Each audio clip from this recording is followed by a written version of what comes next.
Solomon Joseph Hemus was born on April 17, 1923 and died on October 2, 2017.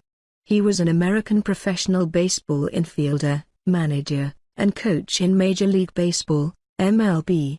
Hemus is one of a select group of Major League players to hold a role as a player-manager.As a player, 1949-59, with the St. Louis Cardinals and Philadelphia Phillies. Hemus was primarily a shortstop, although he also saw significant time as a second baseman. He compiled a lifetime batting average of .273 in 961 games and collected 736 hits, with 51 home runs. He batted left-handed and threw right-handed, stood 5 feet 9 inches, 1.75 meters, tall and weighed 165 pounds, 75 kilograms. Hemus was a hard-nosed player known for battling with opponents and umpires. When he was traded to the Phillies in May 1956, Hemus wrote a letter to Cardinals owner Gussie Busch, expressing his pride in being a Cardinal and his gratitude to the baseball club. Nearing the end of his playing career, he was reacquired by the Cardinals on September 29, 1958, one day after the 1958 season ended, and named the St. Louis player-manager by Busch, who admired Hemus' fiery personality and remembered his letter from 2.5 years before. As a player in 1959, Hemus appeared in 24 games, mostly as a pinch hitter, before concentrating on his managerial responsibilities. His Cardinals were inconsistent.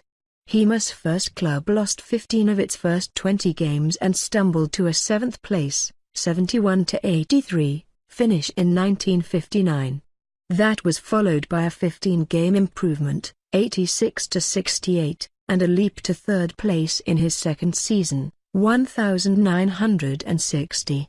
The Redbirds followed with a mediocre start in 1961 and were mired in 6th place in July, at 33-41, when Hemus was replaced by one of his coaches, Keane. His career Major League managing record was 190-192.497. Hemus then served as a coach with the New York Mets, 1962-63, and Cleveland Indians, 1964-65.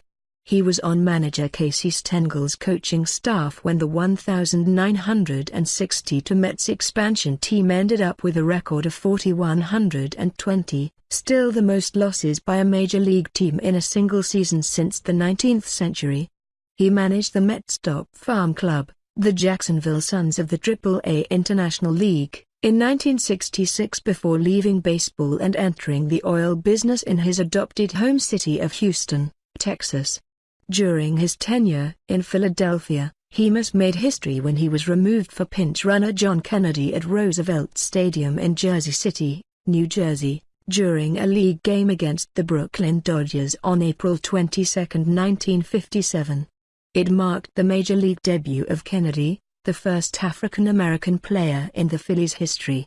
Coincidentally, in 2011 Hall-of-Famer Bob Gibson indicated that racial prejudice on Hemus' part had intruded on his later role as the Cards manager when Hemus disparaged both Gibson and teammate Curt Flood by telling them they were not good enough to make it as major leaguers and should try something else. Hemus' replacement, Keane, was a Gibson supporter who had managed the pitcher in the minor leagues. He died at 94 years old.